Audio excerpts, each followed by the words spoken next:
بسم اللہ الرحمن الرحیم ایاک نعبد و ایاک نستعین۔ میں آج اپنے ان سارے پاکستانیوں کا شکریہ ادا کرنا چاہتا ہوں کہ جو آج سڑکوں پہ نکلے، جنہوں نے مظاہرے کیے، پروٹیسٹ کیا، ایک الیکشن کمشنر کے ایک جانبدار فیصلے، ایک سازش کا حصہ بن کے، ایک مافیا کا حصہ بن کے اس نے جو فیصلہ کیا آج، اور جس کی وجہ سے میری قوم سڑکوں پہ نکلی، میں سب کا شکریہ ادا کرنا چاہتا ہوں۔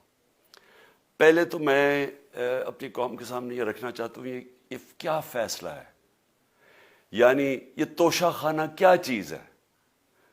توشہ خانہ وہ ہے کہ جب ملک کا پرائم منسٹر، اس کے وزیر، اس کے آرمی چیف، ان کو جب پریزنٹس ملتے ہیں، جب وہ اقتدار میں ہوتے ہیں، تو جب ان کو تحفے ملتے ہیں، تو یہ جو سارے تحفے ہیں یہ جاتے ہیں توشہ خانہ کے اندر۔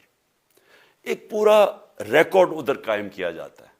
اس توشہ خانہ سے ایک قانون کے تحت آپ فیصلہ کر سکتے ہیں کہ میں ایک آدھی قیمت، ہمارے دور میں آدھی قیمت ہم دے کے ہم وہ خرید سکتے ہیں وہاں سے۔ سارا ریکارڈ اس کا ہے پڑا ہوا توشہ خانہ میں۔ تو یہ جو کیس اس نے کیا ہے، یہ جو کیس کے اوپر فیصلہ دیا ہے، میں آپ ساری قوم کے سامنے اب یہ کہنا چاہتا ہوں کہ جب بھی، اور انشاءاللہ ہم اب جا رہے ہیں عدالت میں آج سب کے سامنے کہنا چاہتا ہوں کہ یہ عدالت کے اندر کیس جائے گا اور اس میں ایک چیز غیر قانونی نہیں نکلے گی، کیونکہ سارا ریکارڈ اویلیبل ہے۔ اور جنہوں نے قانون توڑا ہے، توشہ خانہ کا قانون کس نے توڑا ہے؟ آصف زرداری نے اور نواز شریف نے۔ کیسے توڑا ہے؟ انہوں نے 4 مہنگی گاڑیاں اس توشہ خانہ سے نکالی ہے۔ قانون یہ کہتا ہے کہ آپ گاڑیاں نہیں نکال سکتے، مجھے بھی ملی تھی۔ تو ان کے کیس تو سنے نہیں، ان کے 10 سال سے کیس پڑے ہوئے ہیں جو انہوں نے یہ گاڑیاں غیر قانونی طور پہ نکالی تھی۔ اور وہ جو کہ سارے میرے وکیل نے آج قوم کے سامنے بتایا کہ سارا ریکارڈ اویلیبل ہے، اس کے اوپر اس نے یہ فیصلہ کیا۔ تو پہلے تو ہم جائیں گے انشاءاللہ عدالت میں، لیکن میں اس الیکشن کمیشن کے اوپر اپنی قوم کے سامنے اس کا ذرا اصلیت رکھنا چاہتا ہوں۔ یہ وہ آدمی ہے جو پچھلے 2.5 سال سے ہمارے خلاف فیصلے دے رہا ہے۔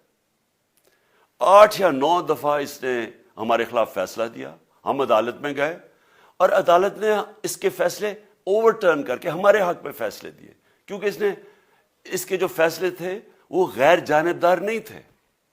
ہم ای وی ایم مشینز کے اوپر کوشش کرتے رہے کہ اس ملک میں صاف اور شفاف الیکشن ہو، 2 سال کوشش کرتے رہے۔ اس الیکشن کمیشن نے پیپلز پارٹی اور نون لیگ کے ساتھ مل کے وہ نہیں ہونے دیا۔ ہم نے عدالت میں گئے کہ جو سینٹ کے اندر پیسہ چلتا ہے، سینٹ کے الیکشنز کے اندر، کہ وہ ووٹ ویریفائبل ہونی چاہیے، یعنی لوگوں کو پتہ ہونا چاہیے کہ آپ کے ایم پی کدھر ووٹ ڈال رہے ہیں۔ ہم سپریم کورٹ میں گئے، سپریم کورٹ میں اجازت دے دی کہ ووٹ ویریفائبل ہونی چاہیے، اس نے روک دی۔ اس کے بعد یوسف رضا گیلانی کا بیٹا پیسے دیتے ہوئے پکڑا گیا ووٹ خریدتے ہوئے، اس نے کوئی ایکشن نہیں لیا۔ یہ اس نے جب ہمارا یہ ابھی جو آڈیو لیکس ہوئی ہے، اس کے اندر کیا چیز آئی ہے سامنے؟ آڈیو لیکس میں یہ سامنے آئی کہ نون لیگ کے ساتھ بیٹھ کے یہ فیصلے کر رہا تھا کہ کون سے حلقے ہمارے کمزور ہیں اور کدھر پی ڈی ایم کی ووٹ جو تھی ہمارے حلقوں سے دگنی تھی۔ اس نے ان کے ساتھ بیٹھ کے فیصلے کیے۔ یہ جو ابھی حال ہی میں الیکشن ہوئے ہیں، اسی الیکشن کمیشن نے، اس نے پہلے بھی جب پنجاب کے بائی الیکشن ہوئے تب بھی پوری الیکشن کمیشن کی مشینری نے ان کی مدد کی، اور اس کے گورنمنٹ بھی پنجاب میں انہی کی تھی، گورنمنٹ کی مشینری نے بھی پوری مدد کی۔ اس کے باوجود دونوں دفعہ یہ الیکشن ہار گئے، اور الیکشن اس لیے ہارے کہ پاکستان کی قوم ان کو ریجیکٹ کر بیٹھی ہے، اور اللہ کا شکر ادا کرتا ہوں ہمارے ساتھ کھڑی ہے۔ جب ہماری گورنمنٹ گئی تب سے یہ مافیا کوشش کر رہا ہے کہ تحریک انصاف کو ختم کرنے کی۔ پہلے تو انہوں نے گورنمنٹ گرائی بیرونی سازش، پھر انہوں نے کروڑ روپیہ خرچ کیا، 20 یا 25 کروڑ روپے کی ووٹیں خریدی، لوگوں کو لوٹا بنایا، ہماری گورنمنٹ گرائی۔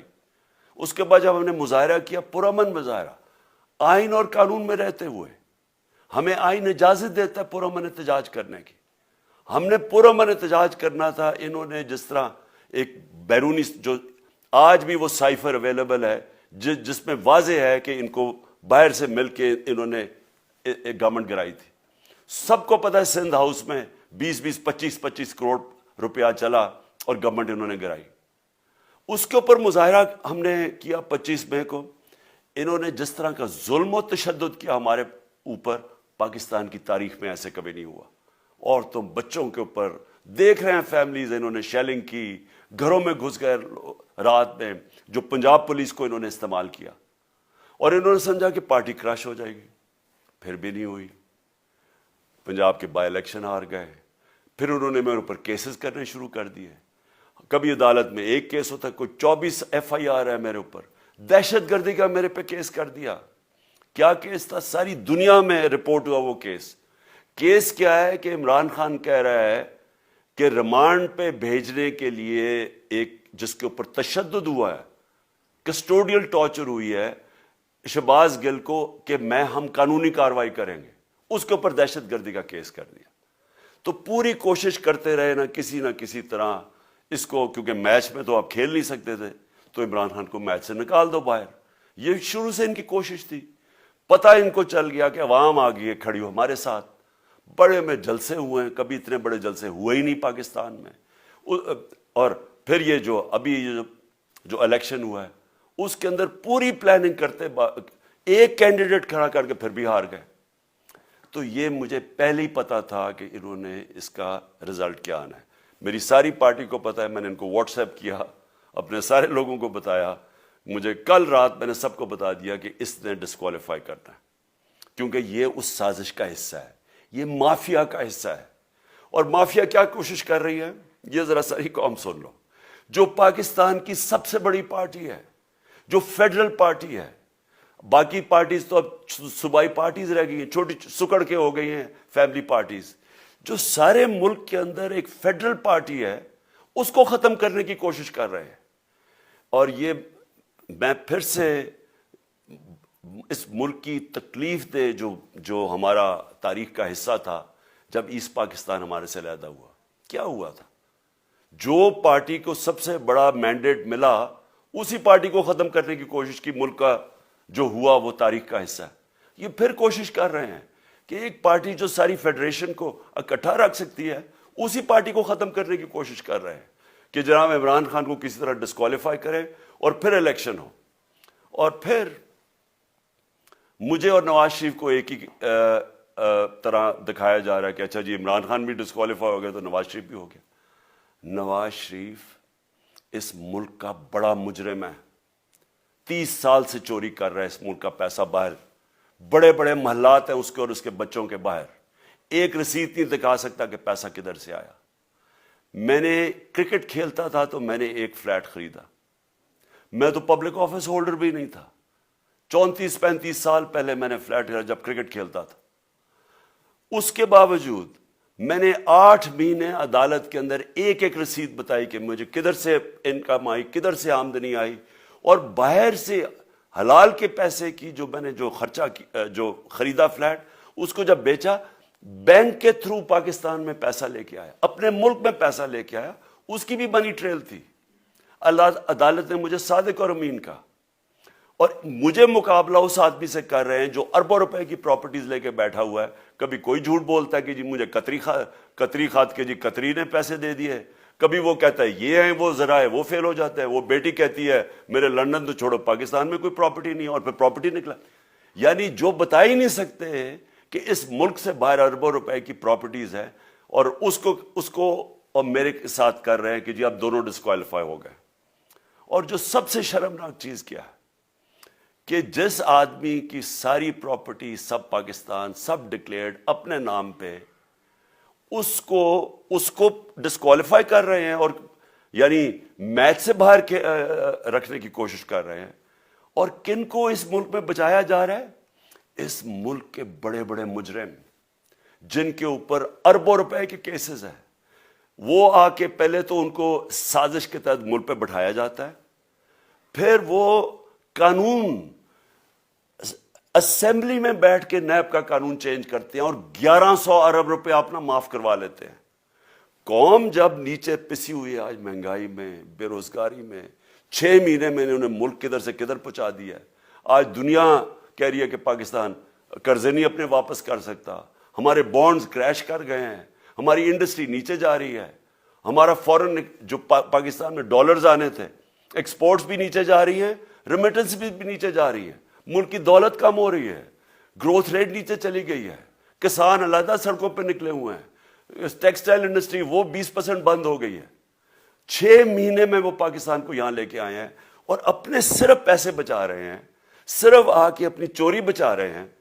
اور جو آدمی 26 سال سے سٹرگل کر رہے ہیں اس ملک میں، قانون کی بالادستی ہو، انصاف ہو، احتساب ہو، اس کے اوپر کیسز کر رہے ہیں اس طرح کے، صرف اور صرف میرا منہ بند کرنے کے لیے. میں آج اپنی ساری قوم کے سامنے یہ آپ سب کے سامنے یہ وعدہ کرتا ہوں کہ میری جتنی بھی زندگی ہے وہ ان چوروں کا مقابلہ کرنے کے لیے. میں اس کو سیاست نہیں سمجھتا، میں اس کو جہاد سمجھتا ہوں. یہ جو مافیا بیٹھا ہوا ہے جس کا یہ حصہ ہے یہ الیکشن کمشنر، میں جب تک زندہ ہوں میں ان کا مقابلہ کروں گا. میں اپنے سارے آج جو پروٹیسٹرز بیٹھے ہیں، میں آپ سب کو آج پہلے تو شکریہ ادا کرتا ہوں. اب میں کہتا ہوں کہ اب آپ پروٹیسٹ ختم کر دیں. آج آپ پروٹیسٹ اب ختم کر دیں کیونکہ لوگ اس وقت مشکل میں ہیں اور میں نہیں چاہتا کہ میری قوم مشکل میں ہو. لیکن آپ سب تیاری کریں. میں نے کہا تھا مہینے کے اینڈ میں لانگ مارچ کروں گا اور میں پوری طرح انشاءاللہ اس ملک کی تاریخ کی یہ سب سے بڑا پروٹیسٹ ہوگا. اور یہ صرف لانگ مارچ پہ ختم نہیں ہوگا، یہ میری حقیقی آزادی کی تحریک چلتی رہے گی جب تک اس ملک کے اندر قانون کی بالادستی قائم نہیں ہوگی. اس طرح کے چور، اس طرح کے ڈاکو، اس طرح کے مافیا، اس طرح کا یہ کرپٹ الیکشن کمشنر جب تک یہ بیٹھے ہیں میری یہ تحریک چلے گی. اور میں اپنی ساری قوم کو آج کہہ رہا ہوں کہ یہ ملک ایک فیصلہ کن موڑ پہ ہے. اگر ہم جو اللہ کا حکم ہے کہ ظلم اور ناانصافی کے سامنے کھڑے ہو، جہاد کرو، اللہ کا حکم ہے امر بالمعروف، اچھائی کے ساتھ کھڑے ہو اور اس طرح کے چوروں کے خلاف کھڑے ہو، جب تک ہم قوم اس فیصلہ کن وقت پہ اب جدوجہد کرنے کے لیے تیاری نہیں کریں گے، ہم ان چوروں سے اپنی جان نہیں چھڑا سکیں گے. جہاد اللہ نے ہمارے پہ فرض اس لیے کیا ہے کہ جب ہم ظلم کا مقابلہ کرتے ہیں اپنی بہتری کرتے ہیں، ظلم کم ہو جاتا ہے. جب ہم اس طرح کی ناانصافی اور ظلم کے سامنے سر جھکاتے ہیں ہماری معاشرہ تباہ ہو جاتا ہے. جب معاشرہ اچھے اور برے کی تمیز ختم کرتا ہے، یہ چور جا کے ملک کا فیصلہ کرتے ہیں، وہ معاشرہ کو تباہ کر دیتے ہیں. ہم آج اس فیصلہ کن وقت پہ کھڑے ہیں. میں آپ کو کال دوں گا، پھر سے میں آپ کو کہوں، اور انشاءاللہ اس ملک کی تاریخ کی یہ سب سے بڑا مظاہرہ ہوگا، یہ سب سے بڑی پروٹیسٹ موومنٹ ہوگی اور یہ رکے گی نہیں. اب یہ جب تک ہم اس ملک کو حقیقی طور پہ آزاد نہیں کرتے، یہ میری پروٹیسٹ موومنٹ اب چلتی رہے گی. پاکستان زندہ باد.